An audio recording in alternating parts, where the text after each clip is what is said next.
Assalamualaikum warahmatullahi wabarakatuh.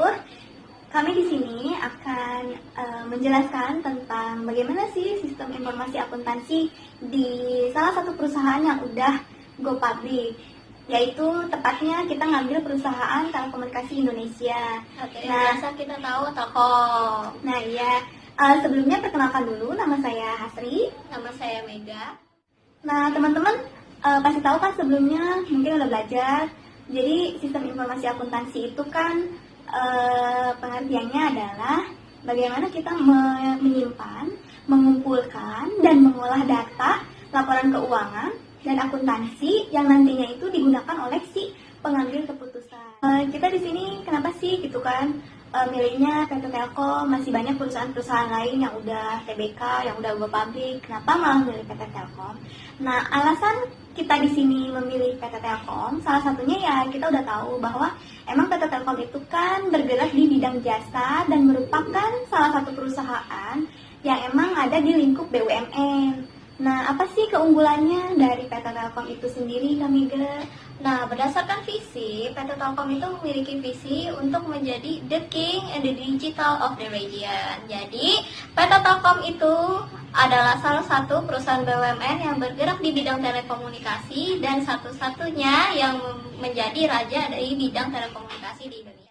Nah, teman-teman udah tahu kan apa itu SIA dan PT Telkom itu bergerak di bidang apa. Nah, dan sekarang kita masuk ke inti, di mana kita di sini akan menjelaskan tentang bagaimana penerapan sistem informasi akuntansi yang berjalan ya.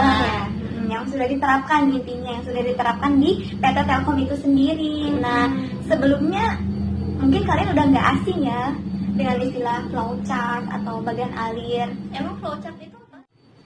Nah, di sini kita akan menjelaskan apa sih flowchart itu. Nah, flowchart itu adalah urutan dari algoritma yang digambarkan dengan menggunakan simbol atau notasi, di mana setiap proses digambarkan dengan notasi tertentu. Nah, betul sekali. Terus di sini kita juga ingin memberitahu kepada teman-teman bagaimana sih apabila kita ingin menjadi pelanggan dari PT Telkom itu sendiri. Misalkan kita kepengen nih pasang IndiHome, di mana IndiHome itu diantaranya ya telepon, TV, USTV, dan lain-lain. Berdasarkan teori dari sistem informasi akuntansi, itu prosesnya sangat simpel sekali sebenarnya. Dimulai dari Input, proses, lalu save, dan ada output. Nah, kita di sini akan menjelaskan dari tahapan tersebut, dimulai input sampai ke outputnya bagaimana.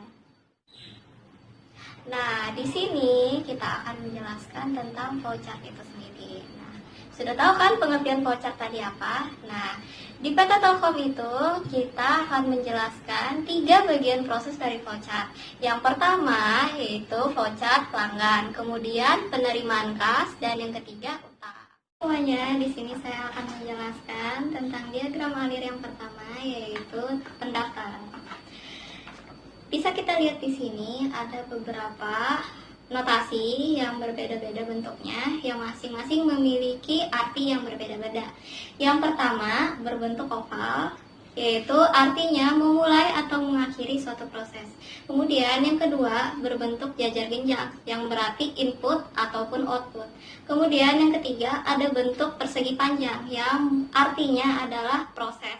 Bentuk pelak ketupat itu menandakan decision atau pengambilan keputusan, ya atau tidak. Pendaftaran dimulai dari pemulaian proses, kemudian dilanjutkan input data yaitu login, kemudian dilanjutkan dengan mengisi biodata yaitu input, kemudian dilanjutkan lagi dengan melengkapi berkas, proses, kemudian dilanjutkan decision atau pengambilan keputusan, ya atau tidak. Jika ya, maka proses akan dilanjutkan untuk penginputan data sebagai terdaftar. Jika tidak, maka proses akan dikembalikan ke semula yaitu melengkapi berkas. Apakah berkasnya ada yang kurang atau terjadi kesalahan dan lain-lain. Kemudian lanjut lagi terdaftar, kemudian berakhirnya proses pendaftaran. Beberapa berkas yang perlu dilampirkan dalam proses pendaftaran. Yang pertama yaitu melampirkan foto KTP asli, kemudian kedua melampirkan foto setengah badan sambil memegang KTP, kemudian mengisi alamat email yang aktif, kemudian memberikan informasi tentang nomor HP yang aktif agar dapat dihubungi, kemudian menulis alamat pemasangan dan membagikan lokasi untuk kemudahan survei, kemudian memfotokan rumah pelanggan yang akan dipasang oleh WiFi, kemudian memilih paket internet IndiHome yang tersedia dan akan dipasang di rumah pelanggan tersebut. Yang kedua yang akan kita bahas adalah diagram penerimaan kas. Ini dari customer. Yang pertama itu mulainya suatu proses, kemudian dilanjutkan. Nah, notasi berbentuk trapesium ini artinya berkas tersebut diinput secara manual, bukan dari komputer. Nah, di sini tertulis mengecek surat utang yang akan dibayar, kemudian dilanjutkan ke notasi berbentuk seperti ini yang artinya dokumen. Nah, di sini terdapat dokumen surat utang. Kemudian dilanjutkan ke bagian penjualan. Di bagian penjualan ini juga terdapat dokumen surat utang. Kemudian dilanjutkan pada penginputan data secara manual dengan mencocokkan surat utang dokumen tadi dengan arsip dan membuat surat bukti tanda lunas.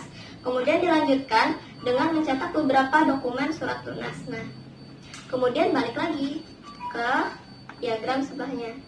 Nah, setelah itu dilanjutkan ke sebelah sini yaitu pencetakan surat bukti lunas dokumennya. Kemudian setelah dokumen itu tercetak, proses ini dianggap selesai. Di sini itu kan ada tanda notasi. Notasi ini artinya penyambungan flowchart tapi dengan halaman yang berbeda. Tetapi kalau notasi yang bentuknya bulat seperti ini artinya penggabungan flowchart dengan halaman yang sama. Nah, ada tanda ini penggabungan flowchart dengan halaman yang berbeda. Jadi muncul halaman berikutnya. Nah, halaman berikutnya ini yang pertama penggabungan tadi dari halaman yang sama, kemudian diterbitkannya dokumen berupa surat bukti lunas, kemudian penginputan secara manual dengan membuat laporan penerimaan piutang, kemudian dilanjutkan dengan laporan penerimaan utang dan berbentuk dokumen. Nah, setelah ini dilanjutkan pimpinan.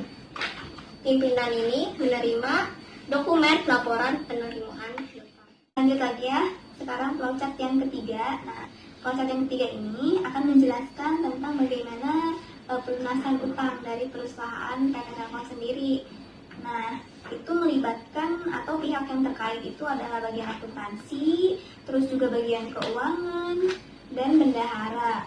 Nah, untuk bagian akuntansi di sini dimulai dari si pemasoknya sendiri nih, si suppliernya. Si supplier ini dia menerbitkan invoice tagihan berupa dokumen, terus dicocokkan nih dokumennya secara manual, dicocokkan dengan permintaan barang dari si PT Telkom sendiri. Terus setelah dicocokkan, barulah invoice-nya tercetak lagi nih berupa dokumen lagi. Terus lanjut ke bagian keuangan, di mana di bagian keuangan ini ada simbol yang bulat kecil gini yang artinya itu kan penggabungan gitu dari halaman yang sama. Terus ini invoice yang tadi ya langsung di input secara online. Terus juga setelah invoice atau tagihan yang tadi membuat perintah membayar. Nah, lanjut ke dokumennya, perintah membayarnya untuk perintah membayarnya. Terus di bagian bendahara ini juga ada simbol bulat kecil lagi ya yang menandakan ya ini masih penggabungan dari halaman yang sama gitu, dari halaman yang tadi. Nah, yang dokumen perintah membayar ini diinputkan juga secara online, terus membuat bukti bayarnya, langsung cek pembayarannya, cek pembayaran langsung ke si pemasok lagi untuk pelunasannya gitu. Jadi sekian aja video dari kita, sekian penjelasannya, mudah-mudahan dapat dipahami juga dan kita cukupkan aja. Mohon maaf apabila ada kekurangan. Sekian, assalamualaikum warahmatullahi wabarakatuh. See you. Jangan lupa like, komen, dan subscribe.